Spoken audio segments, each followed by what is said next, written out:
que a gente conseguiu superar aí os problemas técnicos. E eu tenho aqui a satisfação de chamar o diretor em exercício do Centro de Tecnologia da Informação, Renato Archer, o doutor Antônio Montes, que vai fazer a abertura aqui do evento. Obrigado, Marco.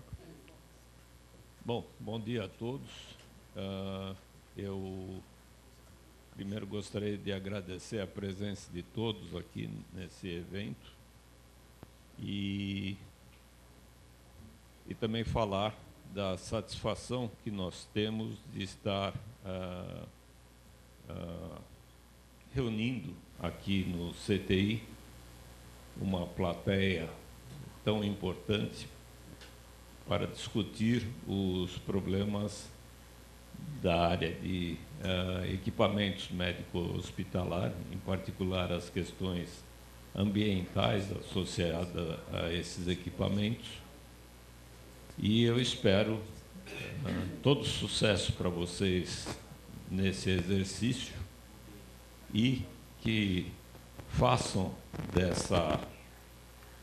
dessa discussão um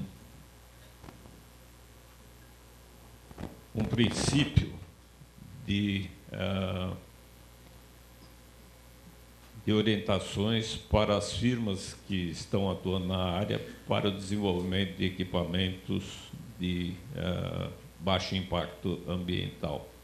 Então, eu gostaria de chamar de volta o Marco Antônio e passar a palavra para ele. Bom dia. Boa sorte. Obrigado. Bom dia mais uma vez. Nós sabemos que o planejamento sempre requer o replanejamento e o replanejamento. Então, nós estamos aqui dando início hoje a essa oficina, esse encontro, como o Dr. Montes falou, procurando discutir uma série de problemas e questões ligadas ao desenvolvimento sustentável da indústria de equipamentos eletromédicos, mas também da indústria eletrônica como um todo. E nós temos aqui uma plateia extremamente qualificada. Esse é o objetivo dessa oficina. Por favor, Rodrigo. E aqui nós temos aproximadamente 50 diferentes instituições, agentes públicos, agentes privados, e com cerca de 90 participantes. Então, em nome de todos nós, e em meu nome pessoal, eu agradeço a presença de todos.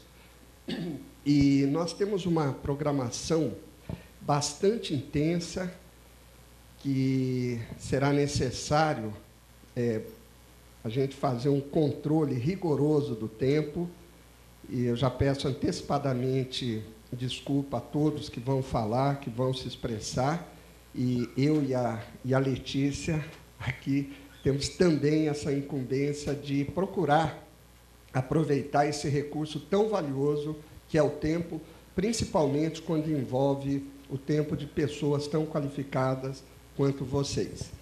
E essa é a programação, todos já devem ter tido essa informação. E eu vou iniciar... mais uma, por favor. Né? Eu vou iniciar fazendo uma breve introdução com o objetivo de direcionar todos os questionamentos, todas as ponderações que vêm ser feitas em seguida. Tá? Porque o objetivo dessa oficina é buscar, né, pensar, refletir sobre vários aspectos, em especial apresentando os resultados que já vêm sendo obtidos, propostas para a gente dar continuidade nessas ações, analisar, discutir essas propostas e identificar caminhos para articular, integrar os diversos atores públicos e privados. O CTI, imagino todos já saibam, né, é uma unidade de pesquisa localizada em Campinas, mas também com um escritório no Ceará, é o CTI Nordeste, e que atua desde 81, né, procurando uma aproximação com o setor produtivo. E a equipe responsável por essa oficina, da qual eu tenho a honra de fazer parte, ela é formada por profissionais de diferentes níveis de atuação, doutores, jovens de iniciação científica, pessoas também que atuam em diversas áreas de atuação. Depois do intervalo, vocês terão contatos com outras pessoas além de mim, né? E, além disso, a gente tem uma forte interação, esse é um princípio do CTI, interagir com outros agentes e com instituições muito qualificadas, que, inclusive, vêm contribuindo bastante com o desenvolvimento dessas nossas ações, em especial dessa que é objeto do nosso encontro de hoje. Esse projeto piloto, ele pôde acontecer principalmente através de recursos alocados pelo Ministério da Ciência, Tecnologia e Inovação, e é fruto de uma parceria muito produtiva com a ABIMO, né, visando apoiar o desenvolvimento sustentável do setor, no sentido mais amplo que a palavra tem de sustentabilidade, que é não só adequação à legislação ambiental, mas também mantendo e fortalecendo a competitividade dessas organizações. Ela, na sua fase de execução prática, se iniciou o ano passado e envolve 9 empresas do setor que se voluntariaram a participar, quase todas elas do estado de São Paulo, onde está localizada a maioria das empresas desse setor, tendo uma também do Rio Grande do Sul, a LifeMed, né? A escolha do setor de equipamentos eletromédicos como um setor piloto se deu, em primeiro lugar, pela própria iniciativa do setor, mas que veio ao encontro de tudo aquilo que a gente buscava, uma vez que é um setor extremamente importante para o país, realmente um setor estratégico para o país, uma vez que ele é intensivo em tecnologia, é um setor que investe em P&D, é um setor exportador. Em 2011, exportou aproximadamente 700 milhões de dólares. Ele é formado, o seu perfil é de empresas de pequeno, médio porte e predominantemente de capital nacional. Isso aqui é uma distribuição do porte das empresas, onde se observa que aproximadamente 70%, pouco mais de 70%, é de empresas de micro, pequeno e médio porte. Tá? A distribuição está muito concentrada na região sudeste, tá? E de maneira que as empresas piloto refletem essa distribuição. Durante esse período, em parceria com diversas instituições, como eu apresentei, com outros setores aqui do CTI também, nós pudemos alcançar uma série de resultados práticos, como esses que nós estamos colocando aí, treinamentos, a maioria disponível no YouTube, diagnóstico, oficinas, assessorias, planos de ação, acompanhamento, etc. Mas também, dada a necessidade da difusão desse conhecimento, né, também nós sempre foi uma preocupação nossa a elaboração de artigos, de trabalhos, relatórios técnicos que possam ser compartilhados, como, por exemplo, a publicação desses 2 livros, um no final de 2011 e outro no final de 2012, diversos artigos em congressos internacionais, inclusive o doutor Adalberto e a doutora Rubio estão indo, domingo agora, para a Indonésia, apresentar trabalhos em congresso, né, todos eles congressos de bastante relevância. Temos projetos de pós-doutoramento, também resultado desse trabalho, e 2 em andamento e um já concluído, Dr. Gardesani, do Mackenzie, que hoje, infelizmente, não pôde estar presente por compromisso, projetos de iniciação científica e a busca de interação com outros projetos, buscando gerar sinergia, como, por exemplo, do INCT na Mitec, tão bem coordenado pelo Dr. Jacobos, aqui presente, que é um INCT, uma rede de pesquisa que congrega a grande maioria dos pesquisadores na área de microeletrônica, componentes, e também uma ação que a gente vem iniciando em parceria com a Fundacentro, que está aqui presente também, nos honrando, visando, então, expandir os resultados nas suas dimensões sociais e econômicas também. Tá? Então, Letícia, você me ajuda no tempo aí, tá? Então, como forma de nivelar as informações, né, criar, digamos, um denominador comum a partir do qual a gente possa encaminhar melhor os debates, as discussões, que é esse o principal objetivo do nosso encontro aqui, né? Então, iniciando, falar desse conceito que é polissêmico, ele tem diversas acepções, que é o conceito de sustentabilidade, né? Que pode ser entendido, na raiz da sua palavra, como aquilo que se sustenta, o sucesso que se sustenta ao longo do tempo. Nesse sentido, podemos até pensar, numa primeira aproximação, como sobrevivência. Sobrevivência de uma empresa, sobrevivência de um setor, sobrevivência da sociedade como um todo, né? E essa questão ambiental, que é um assunto da maior importância para todos nós, não só como profissionais, mas principalmente como cidadãos do mundo, né? Ela vem sendo objeto de mecanismos de pressão crescentemente alcançando vários setores da sociedade, envolvendo mobilização social, requisitos legais e, inclusive, um direcionamento hoje de investimentos, muitos fundos de investimento hoje que têm, na questão da sustentabilidade, um critério importante de decisão, né? Para nós aqui, particularmente, nos interessam esses documentos normativos, a ROS, o I e a Política Nacional de Resíduos Sólidos. Temos aqui a presença de um representante, do Marcos Pimentel, do GTT, um grupo de trabalho técnico. É isso, né, Pimentel? GTT? Que está discutindo a questão da implementação dessas legislações de resíduos, em geral, em específico, o nosso interesse aqui é eletroeletrônicos no país. De forma que nós temos o conceito de sustentabilidade, a sua primeira acepção, com esse enfoque ambiental de atender às nossas necessidades atuais, mas também lembrando que teremos gerações futuras que também precisarão de todos esses recursos que são fundamentais para a vida. Trazendo, então, a questão mais dentro do foco empresarial, né?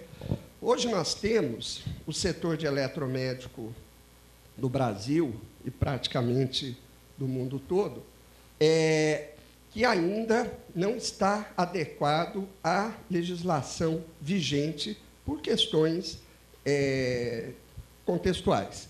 E isso, certamente, a médio prazo, até a curto prazo, levará a uma série de dificuldades, tanto no mercado nacional como no mercado internacional. Então, a sociedade brasileira deve buscar um esforço, né, de trazer essas empresas para uma situação de adequação ambiental. E essa é a primeira questão importante. Como fazer isso aí? Porém, as empresas atuam no mercado extremamente competitivo, onde a oferta é maior do que a demanda. De forma que... Mais uma, por favor. De forma que praticamente todos os setores, e o eletromédico é um setor bastante competitivo, que enfrenta players importantes do mundo todo, não só de países do primeiro mundo, a China, Paquistão, diversos países, né, que competem não só na arena internacional, mas também nos mercados locais, de forma que a decisão final de compra pelo cliente sempre será feita através da sua percepção de valor agregado, que envolve questões de custo, questões de qualidade e outras afins. E, para abarcar toda essa complexidade, então, a partir da década de 90, o conceito de sustentabilidade se ampliou, né, dentro do que nós conhecemos como um enfoque triple bottom line, ou tripé da qualidade, que é uma busca do equilíbrio de aspectos ambientais, econômicos e sociais. Tá? Então, o nosso foco nesse projeto, declaradamente, desde o seu início, é o da busca da sustentabilidade com essa visão. Tá?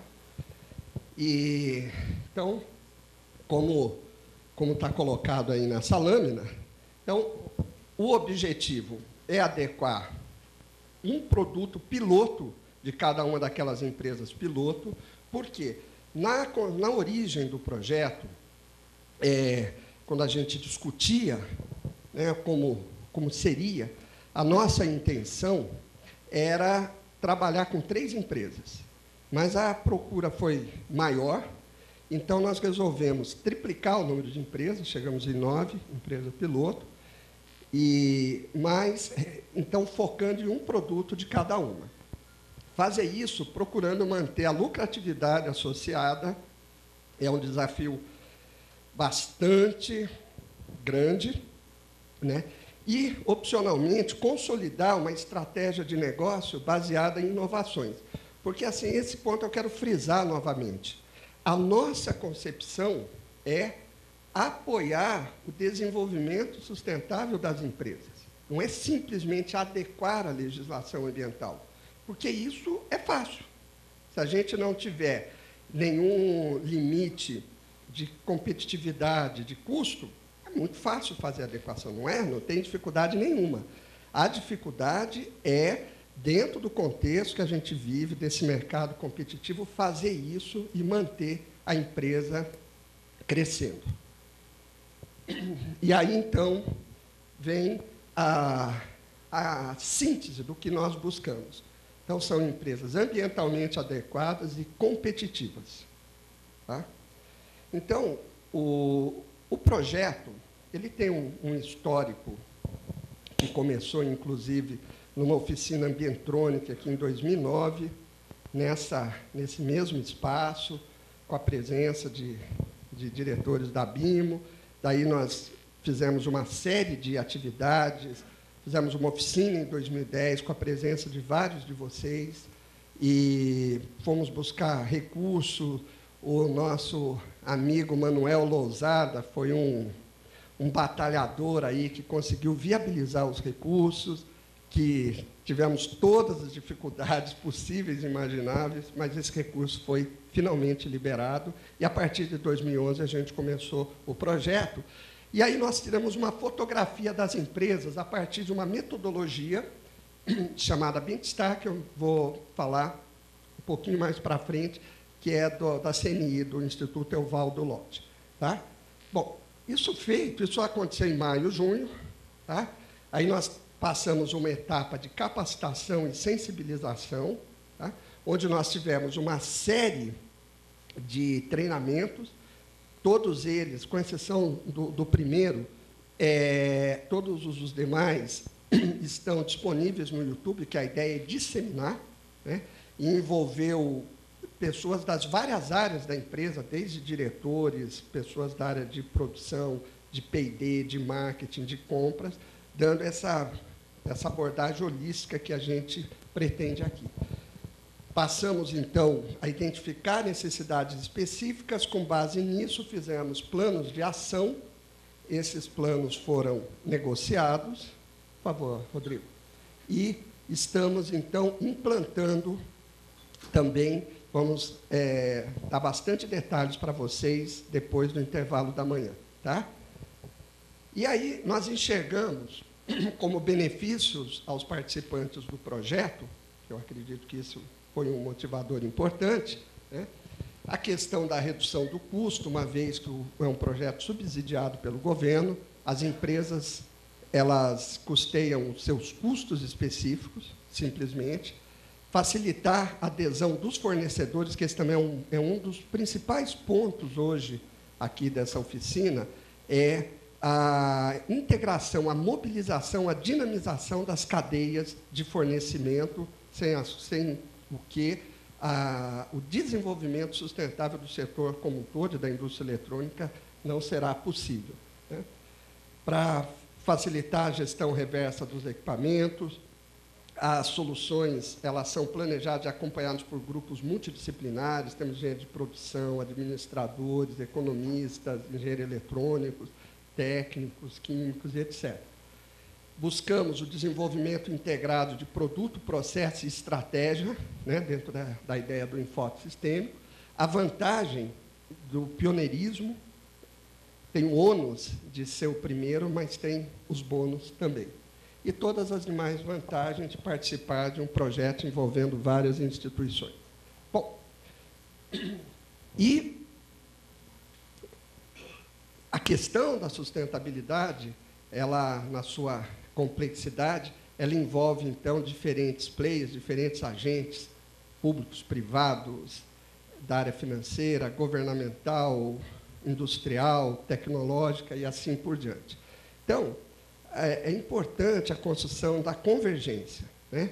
E eu gostaria de fazer um pequeno teste aqui para aquecer essa nossa manhã, né? Essa figura que vocês estão vendo aqui, todos sabem o que é? Tá? Então, vamos lá para a próxima. Próxima figura, todos conhecem. Tá? Uma um pouquinho mais complexa, Rodrigo. Todos estão vendo a figura. E, mais uma, por favor. Na verdade, o que nós estávamos vendo nas figuras anteriores são faces dessa figura tridimensional que pode, nessa analogia, representar a realidade, o problema a ser abordado, a questão a ser tratada. Nós, com todas as nossas limitações de formação, de visão, de acesso à informação, temos sempre uma visão parcial. Eu trabalho com sistemas cooperativos há muito tempo e se é uma coisa que eu aprendi é isso. Nenhum de nós, nem a Casa Civil Nacional, o presidente da República, nenhum de nós consegue abarcar a realidade como um todo. Todos nós temos uma visão parcial da realidade. Se nós estamos num nível mais estratégico, a gente tem uma visão panorâmica, mas a gente não consegue perceber o detalhe. Se eu atuo na produção, eu não consigo entender direito a finança não consegue entender direito o mercado, a instituição financeira não vai conseguir entender a certificadora e assim por diante. É essa visão coletiva é que nos permite, então, como grupo, como sociedade, como setor e até como empresa, é perceber o todo e, a partir daí, se aproximar do todo, né? E, a partir daí, buscar a solução que seja, se não a ótima, mas pelo menos próximo disso. Tá? Porque tanto a competitividade como a sustentabilidade ela é uma propriedade sistêmica, ela é uma propriedade emergente, ela decorre da interação de muitos atores, né? E é isso que nós precisamos trabalhar. Tá? Evitar um problema que é normal na vida humana, né? Que podemos representar da forma como está aí, né? Que uma outra maneira de ver é como se fosse um grande quebra-cabeça que tem que ser articulado para que a gente possa chegar, então, numa situação de maior convergência, de maior alinhamento entre todos os atores. E, aproveitando, né, essa perspectiva, então, nós estamos aqui para falar do projeto piloto, mas nós estamos também aqui para pensar o setor eletromédico como um todo e também para pensar a indústria eletrônica como um todo, para chegar, então, no ecossistema organizacional envolvendo todas as cadeias produtivas, que envolve microeletrônica, componentes, plástico, cabos, conectores e assim por diante. Tá? Então, o nosso objetivo hoje aqui é definir, junto com vocês, metas para a continuidade dessas ações, ações que certamente vão ser implementadas por muitos, não só por um grupo, né? E procurando, então, convergência entre os vários agentes públicos e privados. Tá? Depois do almoço, nós vamos apresentar uma proposta inicial de objetivos e metas, né, as quais, em suas grandes linhas, envolve consolidar as inovações nessas empresas piloto, disseminar esses conhecimentos gerados para outras empresas e setores, avançar na gestão de cadeias reversas de resíduo eletroeletrônico, contribuir para o desenvolvimento sustentável e o adensamento tecnológico das cadeias de valor e a fomentar a interação instituições de ciência e tecnologia e empresa. Tá? Não, volta. Volta uma. Tá? Então, acho que eu cumpri o tempo regulamentar e eu não gostaria agora de abrir a palavra, até para a gente poder cumprir o nosso cronograma, mas sim, então, para chamar, para compor a primeira mesa do dia, nós teremos algumas mesas hoje, ao longo do dia, chamar, então, algumas das principais instituições governamentais aqui presentes, começando pela Anvisa, seu representante, o senhor Márcio Varani,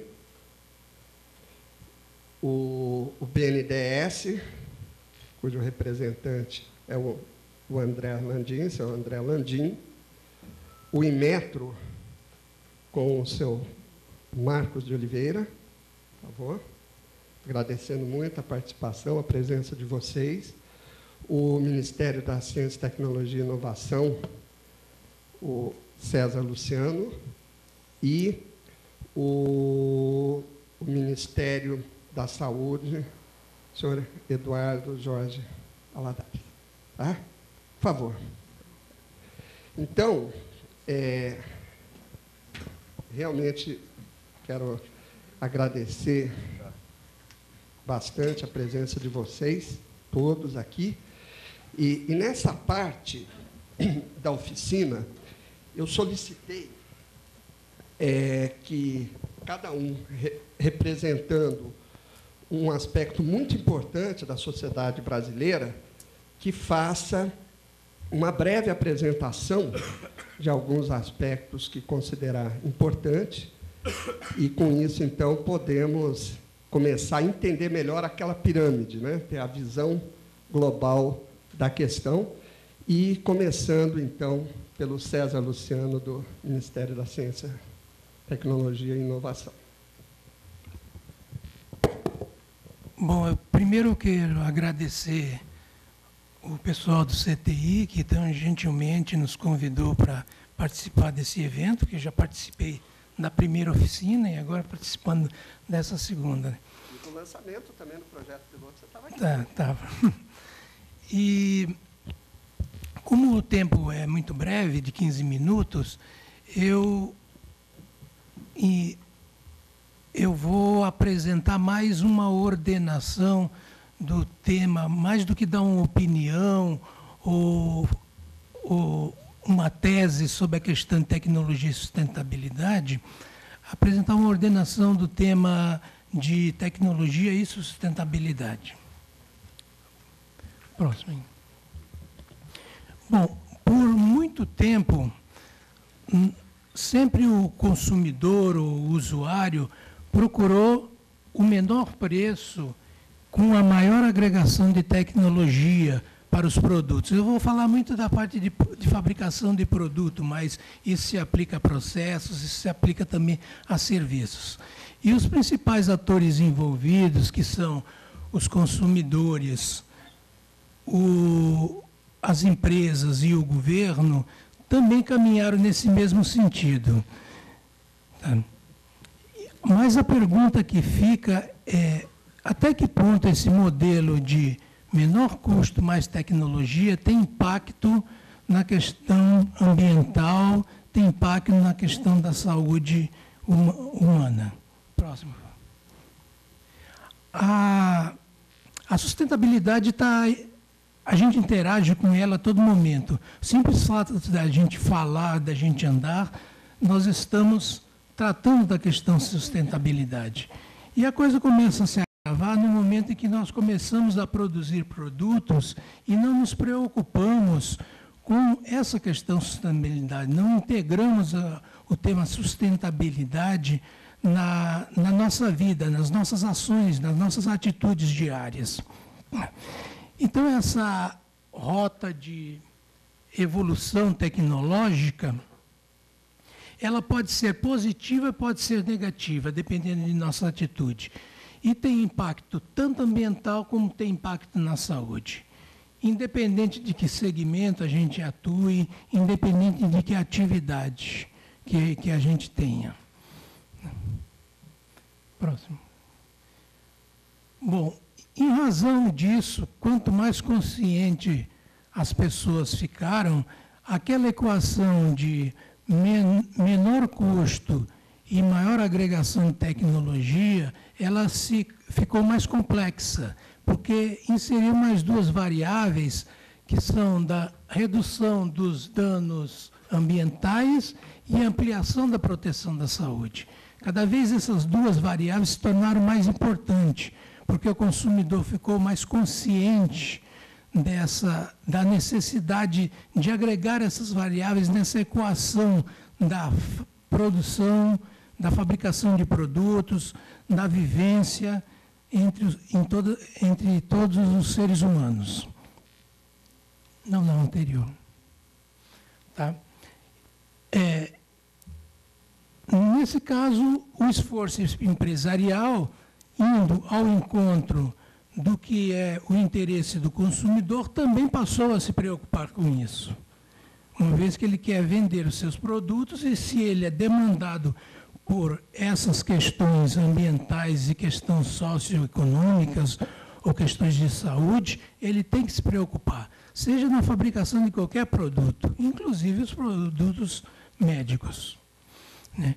E o esforço governamental, que corresponde ao anseio da sociedade, também tem que se engajar nessa força, nesse esforço, através de suas diversas políticas. Recentemente, nós tivemos a Política Nacional de Resíduos Sólidos, que expressa essa preocupação governamental em atender a esses anseios. E essa política ela é transversal, tanto do ponto de vista dos setores econômicos, não especificamente de um ou outro setor, como também é transversal do ponto de vista das políticas setoriais. Então, a questão ambiental ou a questão de saúde não passou a ser responsabilidade apenas do Ministério do Meio Ambiente, nem do Ministério da Saúde. Passou a ser responsabilidade e interesse de todos os segmentos e de todas as políticas setoriais. Pode fazer. Bom, essa transversalidade, quando se trata de setores econômicos, a própria Política Nacional de Resíduos Sólidos elencou algumas atividades ou alguns setores que são prioritários, entre eles o setor de eletroeletrônica e seus componentes. Porque, como eu tinha comentado, a questão da sustentabilidade é transversal a todos os setores econômicos, mas não dá para atuar indistintamente todos, embora algumas ações elas possam ser aplicadas a todos os setores, mas algumas ações específicas têm que priorizar determinados setores. E, da mesma forma, as políticas setoriais, como não são responsabilidade apenas do Ministério do Meio Ambiente ou do Ministério da Saúde, passou a ser responsabilidade de todas as políticas setoriais, seja de cidades, seja de transportes. O que os nossos agentes políticos têm que perguntar é: aquela ação, aquela atividade que eu estou fazendo, aquela política que eu estou implementando, até que ponto eu estou valorizando a questão sustentabilidade? Então, nós temos a política da Estratégia Nacional de Ciência e Tecnologia, nós temos o Plano Brasil Maior, e nós temos outros planos e outras políticas de outros setores governamentais. Eu acho que, do ponto de vista governamental, a gente ainda não está maduro, como a sociedade também não está madura, para aplicar tudo aquilo que nós precisamos e desejamos para uma política de valoração da sustentabilidade ambiental para fortalecimento da saúde. Bom, era isso, nesse breve período, que eu queria passar para vocês, que para essa ordenação, no sentido de dar uma reflexão para ajudar os nossos trabalhos. Obrigado.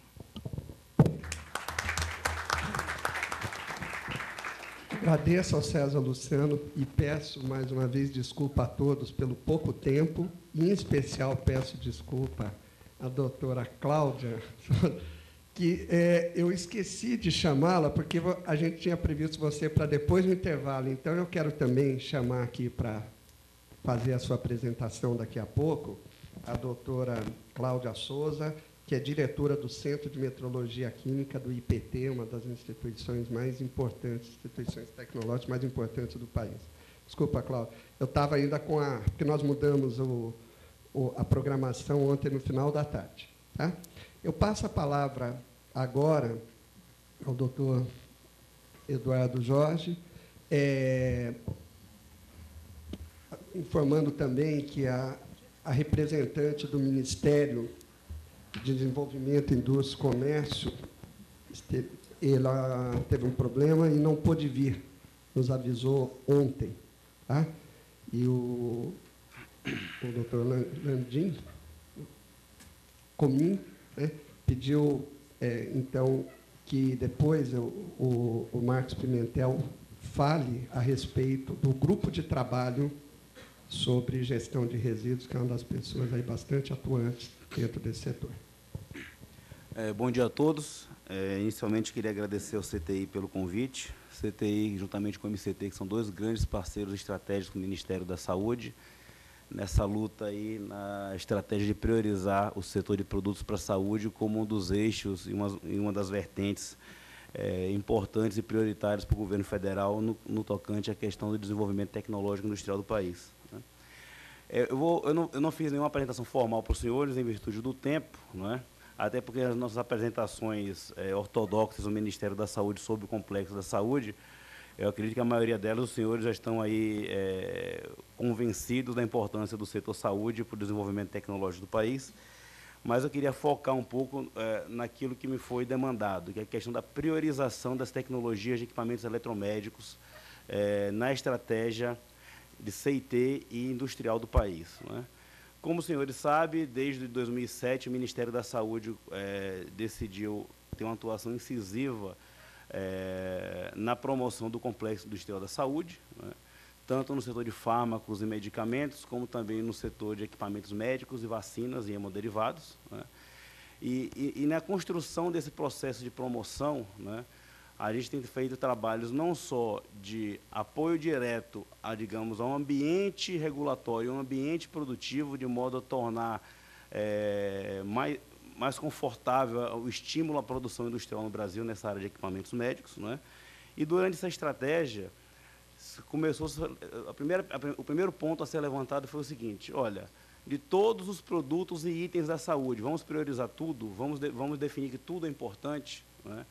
Primeiro, nós não temos recursos para isso, nós não tínhamos fôlego para isso. Então, a principal demanda dos parceiros, entre eles o BNDES, que está aqui nessa mesa, né, foi o seguinte: olha, vamos tentar dar um foco no investimento naquilo que é estratégico, buscando alinhar demanda tecnológica da saúde, demanda tecnológica e capacidade de CIT do Brasil, né, e como é que a gente pode tentar articular essas ações para promover um nicho específico de produtos, né? E lembrando aqui que fazer política industrial é, infelizmente, fazer escolhas, né? Então, a nossa primeira iniciativa de se definir o que era prioritário para a saúde foi um trabalho em conjunto, né, feito com vários órgãos do governo, o que culminou inicialmente numa portaria do Ministério da Saúde, a portaria 978 de 2008, que elenca o rol de produtos e tecnologias estratégicas para o SUS.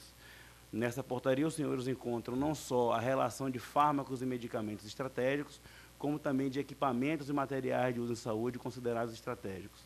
Essa portaria ela foi revista em 2010 e culminou na portaria 1284, que fez uma atualização do anexo dessa portaria, e como a portaria prevê, esse ano vamos fazer uma nova atualização, né? E aí, o que é que a gente olha nesse contexto, na questão de equipamentos eletromédicos, né? Já dando uma perspectiva para os senhores do que vai vir por aí, né? A nova portaria vai ser mais ou menos um espelho do decreto de margem de preferência, né, para compras públicas, que foi publicado recentemente pela presidenta Dilma, né? Naquele anexo do decreto, fala um rol de equipamentos e materiais médicos que são elegíveis para margens de preferência em compras públicas, né? E, basicamente, vai ter a nova portaria de produtos estratégicos, vai ser aquele decreto um pouco mais ampliado, né? Qual é a grande vantagem e importância desses instrumentos, dessa sinalização de prioridade que o Ministério da Saúde fez? Primeiro, é mostrar para os órgãos de fomento e os órgãos financiadores federais o que é essencial para fins de assistência à saúde e o que é que tem impacto significativo nas ações de ciência, tecnologia e industrial na saúde, né? Só para os senhores terem uma ideia, quando nós fizemos o estudo inicial para definir a lista de produtos estratégicos, nós consideramos bases de dados como uma lista web para saber importação e exportação, toda a base de dados do Ministério da Saúde relacionada à assistência e principalmente aquela relacionada a convênios. Por que essa? Porque essa me mostra qual é a demanda tecnológica de estados, municípios e prestadores de serviço de saúde para o SUS, né? Cruzando essas informações e fazendo um estudo sobre a capacidade de produção de inovação no Brasil, nós desenhamos um primeiro cenário de produtos estratégicos, onde o setor apontou inicialmente 20 produtos estratégicos, a saúde apontou 20 estratégicos, e nós fizemos um cruzamento disso aí, o que era, digamos, o denominador comum e de interesse comum a ambos, ou seja, os produtos que os senhores verão, não só nas portarias de produtos estratégicos e produtos prioritários, como também no decreto de margem de preferência, são produtos de conteúdo tecnológico relativamente significativo, tem mercado, ou seja, tem um mercado cujo principal demandante é o Ministério da Saúde, né? E nós temos um potencial real de se desenvolver e qualificar a produção dessa tecnologia no Brasil. Ainda em relação à questão do decreto de margem de preferência, que eu acho que é o grande instrumento que foi lançado recentemente e que ainda está gerando uma certa expectativa no setor, porque ainda falta uma regulamentação mediante uma portaria do Ministério do Desenvolvimento, né? Os senhores verão que o decreto ele tem alguns grupos de produto, né? Produtos que são elegíveis para ter um sobrepreço de até 25% em compras do governo federal, né? A maioria desses produtos que estão elencados com esses 25% ainda não são fabricados no Brasil, então o decreto serve como estímulo à produção dessas tecnologias no país. Produtos em torno de 20% de margem, produtos com 15% de margem e produtos com 5% de margem, né? Cabe ressaltar o seguinte: isso é automático? Não.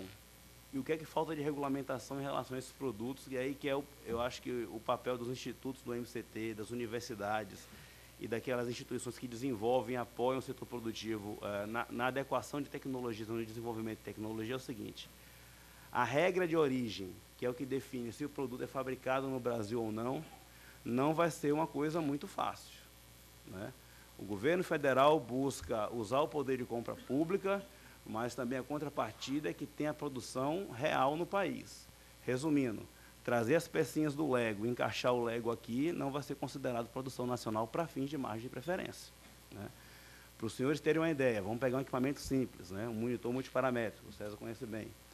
Todos aqueles sensores e transdutores, se não forem fabricados ou desenvolvidos no país, o produto não vai ser considerado fabricação nacional. Por que isso? Porque o conhecimento e a agregação de valor do produto está nesses componentes, não é?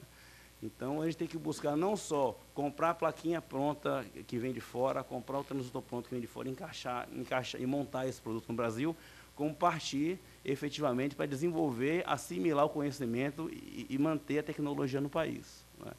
Então, nesse cenário como um todo, a gente está falando de atividades de P&D significativas, A gente vai ter que ver que essas atividades de P&D vão ter que atender a regulamentações da Agência Nacional de Vigilância Sanitária em relação a questões de segurança e eficácia do produto, vai ter que atender os novos paradigmas de sustentabilidade que estão sendo definidos não só no Brasil, como também no resto do mundo.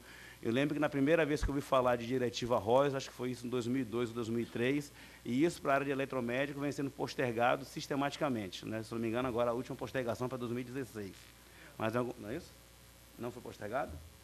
Então, é um agravante, porque a maioria dos produtos que já estão no mercado vão ter que ter uma reengenharia disso, vão ter que se readequar, vão ter que ser novamente certificados, e isso é um trabalho que a indústria, juntamente com as instituições que a apoiam, vão ter que fazer de forma bastante célere.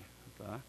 E acho que, do modo geral, era isso que eu tinha que colocar para os senhores, e depois eu estaria aberto a perguntas e qualquer questionamento. Obrigado.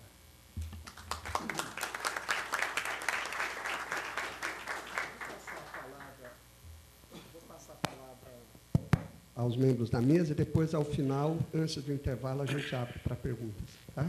Agora, o senhor Márcio Barani, da Anvisa.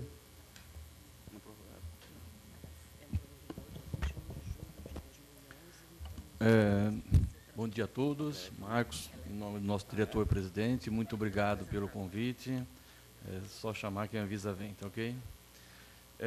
Me colocaram um assunto aqui, certificação, né?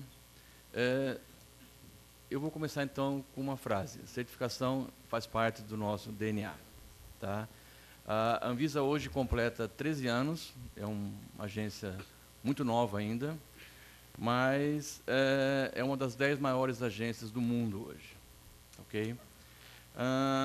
E o orgulho nosso, ela é uma das fundadoras do IMDRF, International Medical Device Regulation Forum, juntamente com Estados Unidos, Canadá, Comunidade Europeia, Austrália e Japão, e incorporando agora o restante do BRIC também. Então, isso é um orgulho muito grande para nós brasileiros. Nós temos o dedinho em 27% do PIB. Isso não é pouco. Tá? Quando eu falei que o DNA faz parte, a certificação faz parte do DNA nosso, por quê? A Anvisa hoje tem assento no CBN, CBAC, CBR, e a Anvisa representa o senhor Ministro de Estado da Saúde no Conmetro. Okay? Aqueles 27% do PIB, a nossa área de atuação é muito grande. Nós atuamos em medicamentos, saneantes, cosméticos, tabaco, portos, aeroportos e fronteiras, regulação econômica e produtos para a saúde. Dentro de produtos para a saúde, nós atuamos em diagnóstico de uso in vitro, materiais, que vai desde um abaixador de língua a uma prótese ortopédica, e também os equipamentos eletrônicos e eletromédicos. Ok? O que significa isso? Que nós já certificamos muitos produtos. Tá?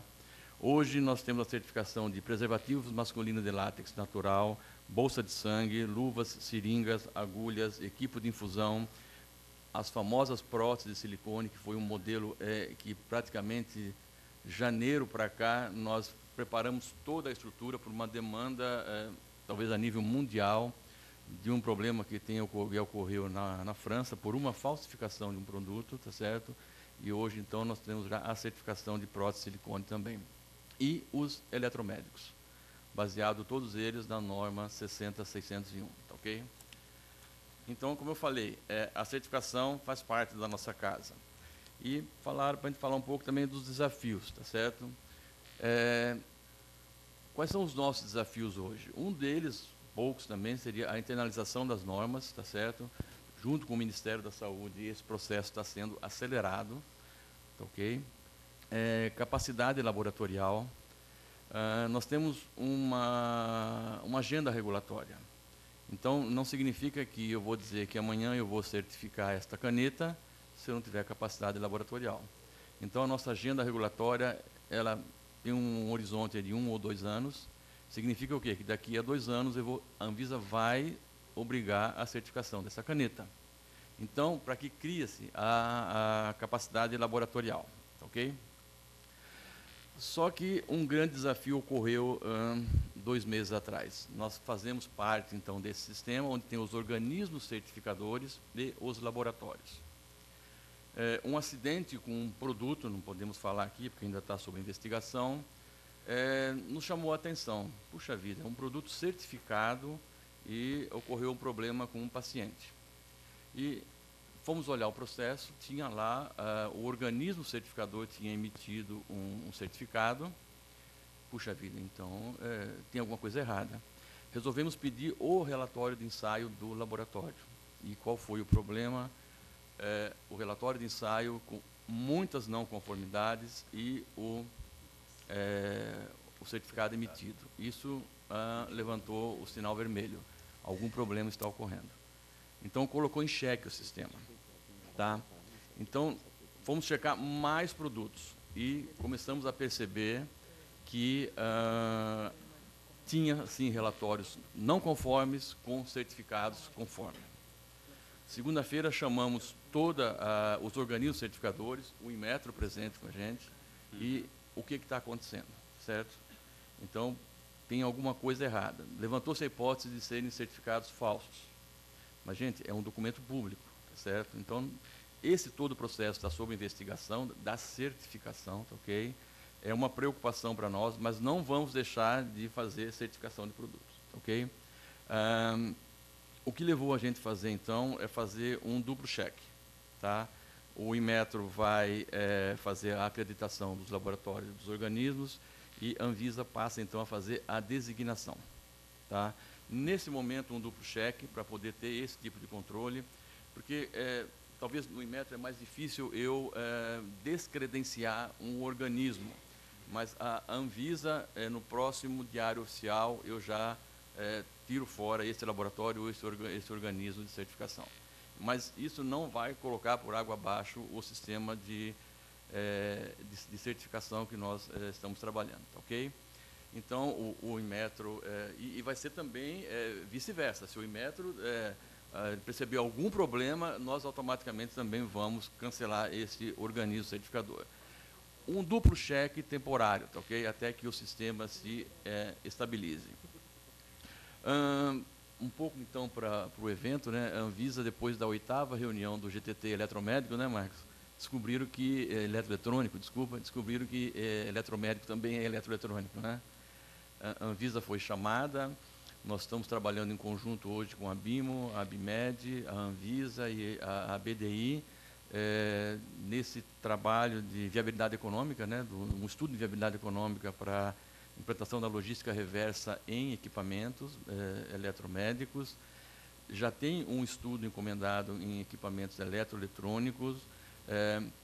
Nós apenas dissemos, gente, vamos agregar um pouco mais aqui, porque trata-se um equipamento eletromédico como um eletroeletrônico, apenas no final, na parte da descontaminação e da descaracterização desse produto, certo? Ele não pode retornar para o mercado, tem regra para ele retornar para o mercado. Hoje é uma RDC chamada 25, mas tem uma consulta pública já de como esse produto pode retornar para o mercado, tá?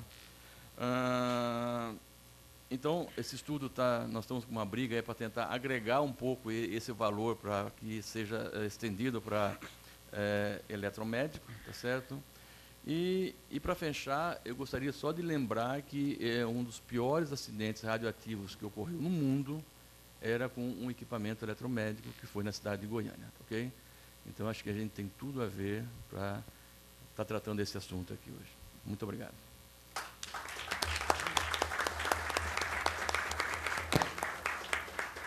Grato aí. E chamar agora o Sr. Marcos de Oliveira, representante do Inmetro.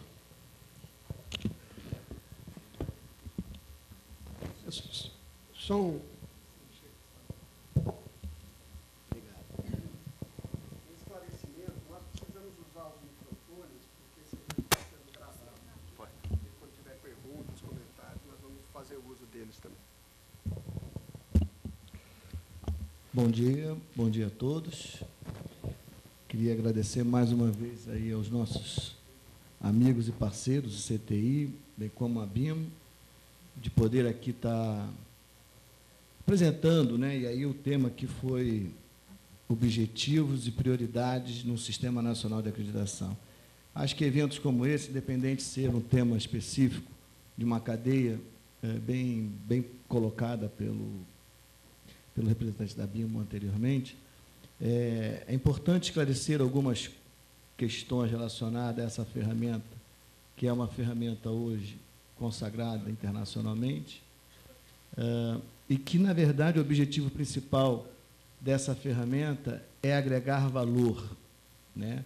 É dar confiança a determinado tipo de processo, quer seja ele na certificação de sustentabilidade, quer ele certificação de produtos eletromédicos, preservativos e coisas que a gente tem hoje um leque muito grande. E aí eu fico feliz, né, do nosso amigo da Anvisa, do Márcio, falar essas questões que estão ocorrendo em algum processo, mas só queria fazer uma correção. Nós não temos limitação. A limitação que temos é a limitação que a Anvisa tem, que qualquer órgão do governo tem, porque é um órgão do governo. Fora isso, não tem nenhuma limitação. E aí eu vou mostrar para vocês exatamente esse conceito do que é esse sistema e mostrar para vocês também a prioridade nossa. Qual é a nossa prioridade? É que cada vez mais, em função das demandas que surgem ao longo do tempo, e para vocês terem uma ideia, nos últimos 5 anos, nós aumentamos em 110% as nossas acreditações. Só em relação ao ano passado, nas solicitações para laboratórios de ensaio ou de calibração, o aumento foi de 110%, só no ano passado. O que reflete? Reflete o aumento da demanda. Ora, se por um lado a natureza da acreditação ela é de caráter voluntário, ninguém é obrigado a buscar uma acreditação como organismo de certificação, como organismo de inspeção ou como um laboratório, tá certo? Mas, em função de demandas dos órgãos regulamentadores, principalmente, tá, como a Anvisa, como o IBAMA, como a Anatel, como o Denatran, como a ANP e tantas outras agências, como o Ministério do Meio Ambiente, que demandam, de alguma forma, exigências para que um determinado produto, serviço, sejam avaliados. E aí entra, então, essa ferramenta chamada acreditação, para que, então, os seus organismos de certificação, laboratórios ou organismos de inspeção, solicitem a acreditação para que, então, a gente veja e verifique a conformidade daquele produto, processo ou serviço. Então, queria abrir, na verdade, fazendo esse contexto e dizer exatamente isso daí, né, que é de caráter voluntário. E o que significa acreditar? É o reconhecimento de competência técnica. Tá? É uma grande diferença que tem no processo de uma certificação, por exemplo. Quando um organismo de certificação certifica um produto, ele verifica a conformidade daquele produto frente a um regulamento técnico ou a uma norma técnica. Então, ele está verificando a conformidade. É lógico, tem toda uma metodologia para ele poder fazer essa verificação.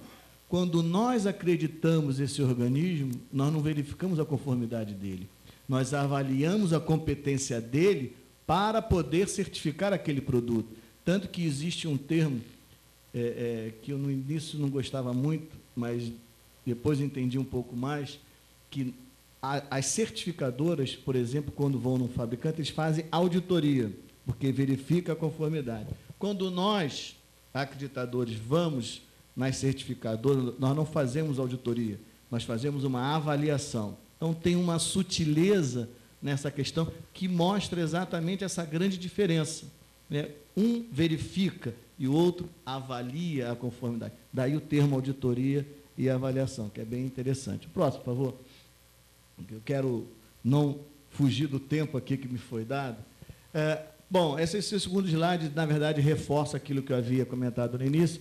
Né? Existe o Triple Bottom Line, né, no âmbito da OMC, que é sustentabilidade, economia e social. E aí, no Triple Bottom Line da questão da acreditação, também existem essas 3 questões, que é a confiança, a credibilidade e o reconhecimento da competência. Por quê? Porque se uma coisa funciona bem e a outra não funciona bem, tem alguma coisa errada. Exatamente o que foi comentado aqui anteriormente, porque o sistema, ele necessariamente tem que estar sendo sempre monitorado. E eu não posso ficar único e exclusivamente achando, eu reconheci a competência daquele laboratório, bom, ele é o the best. Não, ele deve ser monitorado. Então, reforço ainda os comentários do meu amigo da Anvisa. A gente tem que sempre trabalhar junto para cada vez mais aquilo ali, né? Credibilidade. A gente está falando de credibilidade desse sistema. Então, todos os elos da cadeia têm que trabalhar junto nesse processo constante de manter a credibilidade. O próximo, por favor. E aí é uma visão global de como é que atua a ferramenta da acreditação, onde você tem o governo, os organismos de avaliação da conformidade, e aí são os certificadores, laboratórios, organismos de inspeção, e o mercado. Por quê? Porque o mercado, de uma forma ou de outra, ele faz parte desse processo, porque ele é usuário, tá certo? Por exemplo, no caso de uma regulamentação, no caso desse fórum eletrodomésticos, tá certo? É obrigatório, por quê? Porque a Anvisa, o órgão regulamentador no Brasil, exige que todos os equipamentos eletrométricos a serem utilizados no mercado nacional devam ser certificados, na verdade, devem ser registrados na Anvisa, e uma das premissas e pré-requisitos para ele ser registrado na Anvisa é que tenham a certificação estabelecida por essa cadeia que eu acabo de dizer. Por que isso?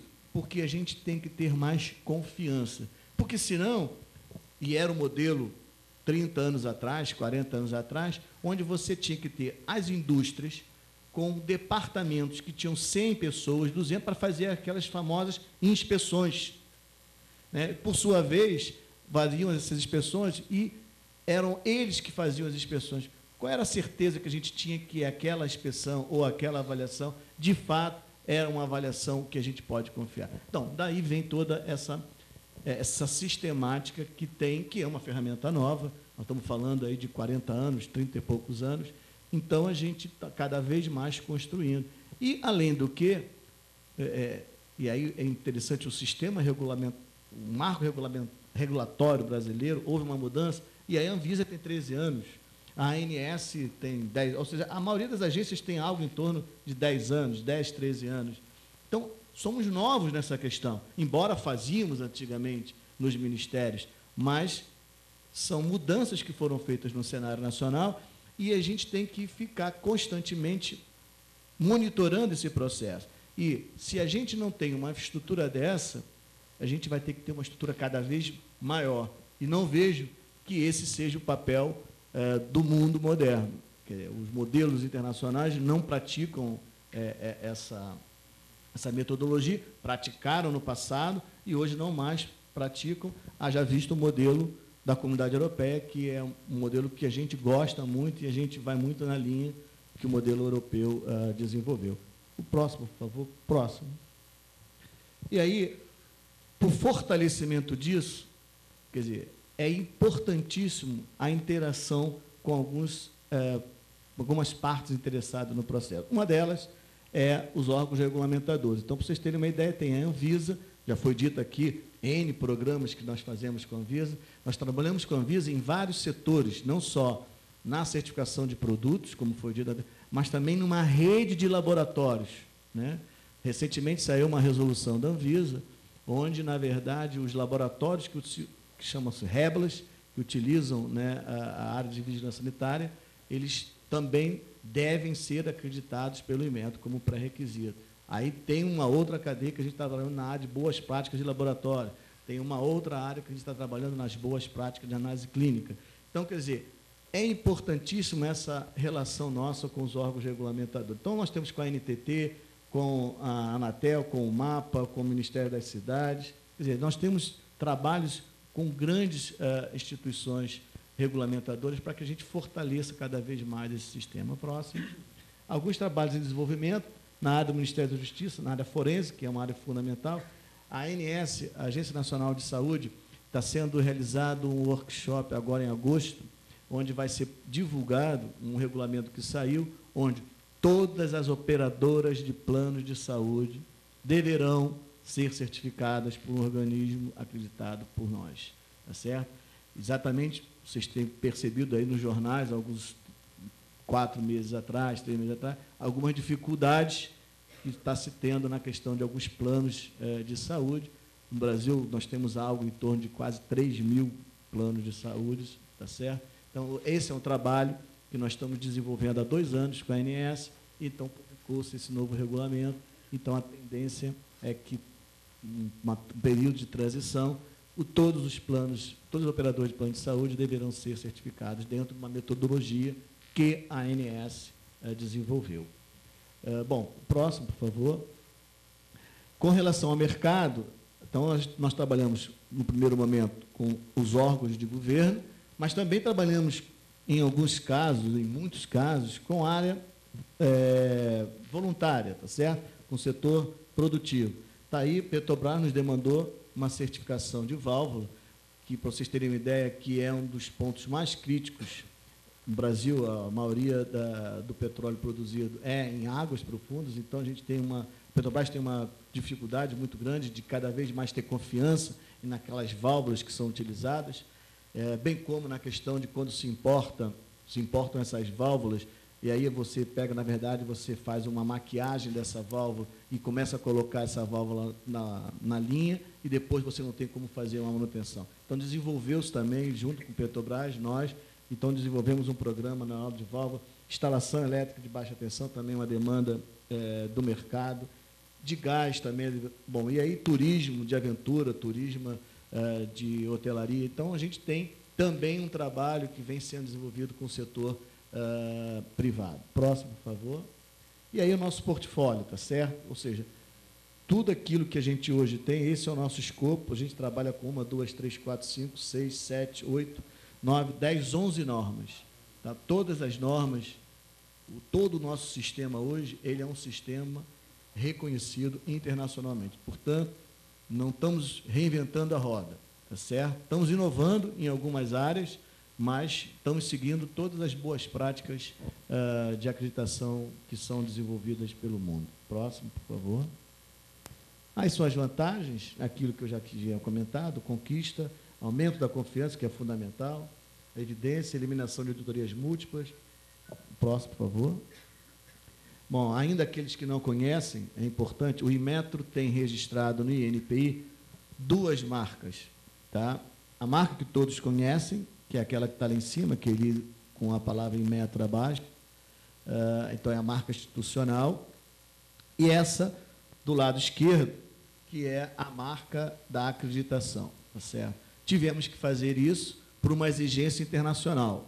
Então, o Inmetro foi e registrou no INPI essa marca que está ao lado esquerdo, que é a nossa marca quanto acreditador. E a marca do lado, e o símbolo do lado direito, é o símbolo que é utilizado por todas as instituições acreditadas por nós, quer sejam laboratórios, organismos de certificação e organismos de inspeção.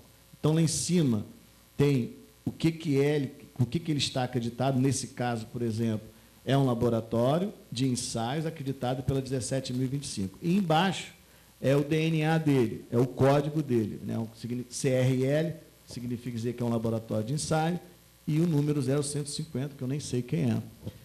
Não sei se é o IPT, Cláudio. Não é, né? O próximo, por favor.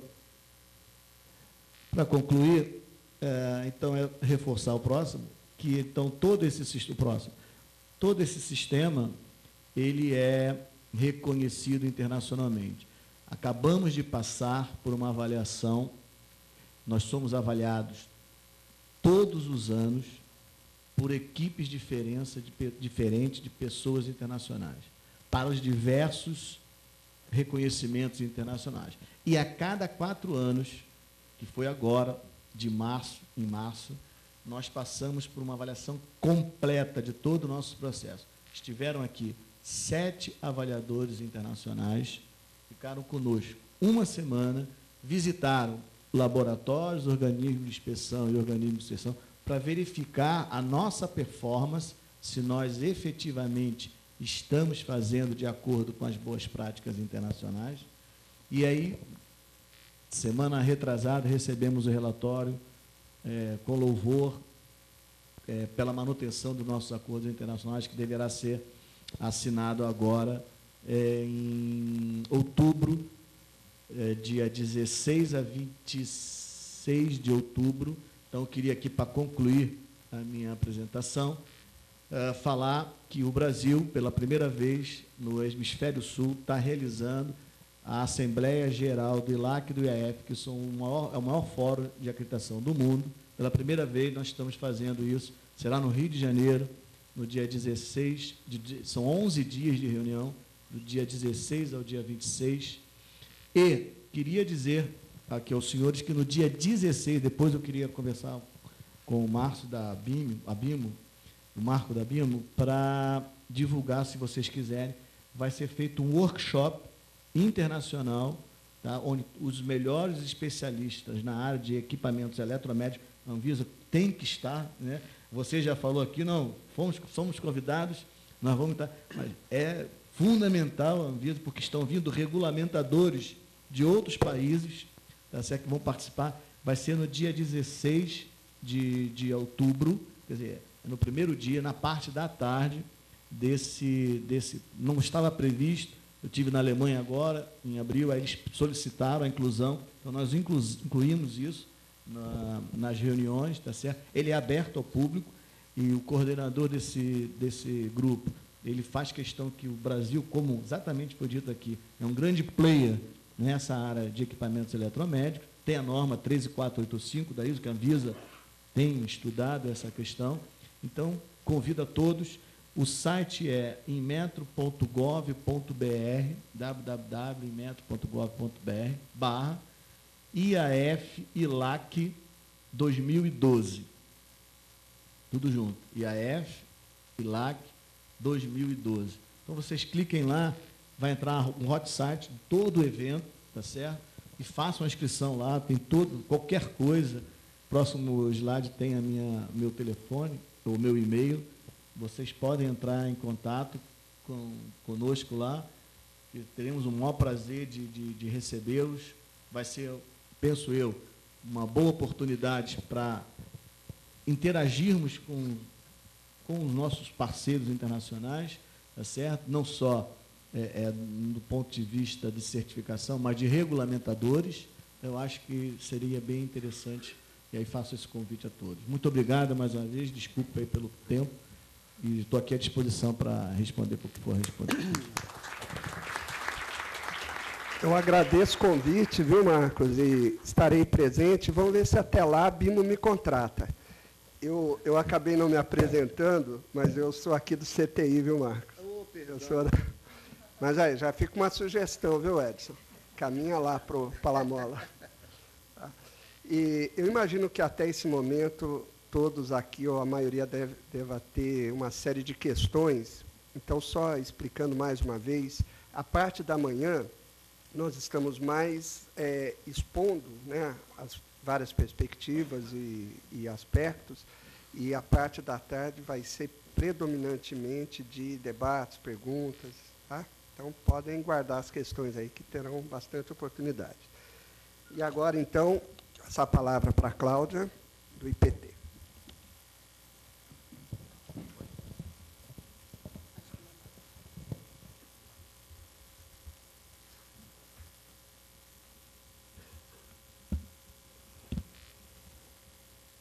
Bom, eu agradeço, né, em primeiro lugar, agradeço ao convite, uma vez que eu tenho participado, né, desde o começo, acompanhado toda essa evolução dessa oficina e das empresas, o esforço do governo, né, com relação a gente tentar manter um padrão de qualidade e, principalmente, né, um retorno, dar um retorno à população.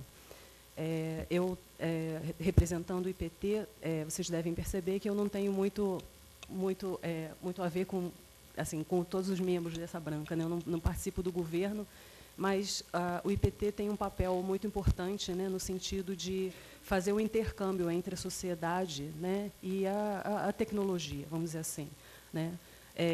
Então, nessa visão é que eu acho que eu estou compondo essa mesa, e eu vou falar um pouquinho sobre os ensaios de ROS no Brasil, né? Eduardo, na verdade, pode passar, por favor.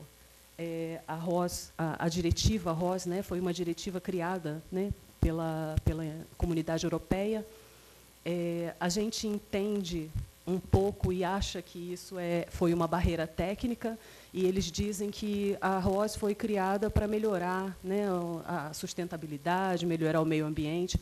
De uma certa forma, não deixa de ser, mas ainda assim é uma barreira técnica. E o Brasil tem tentado, de uma certa forma, se manter no mercado, né, se adequando a essa diretiva. Então, a primeira vez que foi lançada foi em 2003, que hoje eles chamam de ROS 1, né, foi lançada. Em 2006, ela entrou em vigor, ou seja, as empresas tinham que ter um certificado de adequação à ROS, né? Em 2008, aconteceram as modificações, algumas modificações, até 2008, quer dizer, na verdade, as modificações, se vocês entrarem no site, eu tenho todos esses dados eletrônicos, se vocês entrarem no site da Comunidade Europeia ou na Comunidade Britânica, tem várias modificações, desde 2003 até 2008, tem várias modificações que foram acontecendo ao longo do tempo. E agora, bem fresquinho, Eduardo, no dia 21 de junho, né, de julho de 2011, foi lançada, né, eles foram bater um martelo com relação à ROS 2, e essa modificação, né, o documento, é fácil de conseguir na internet esses documentos, né? O documento tem um período de transposição de 18 meses. Então, na verdade, a gente só tem agora alguns meses, né, para fazer essa oficina aqui valer e os nossos produtores terem mais chances de fazer os processos de exportação. Pode mudar, por favor.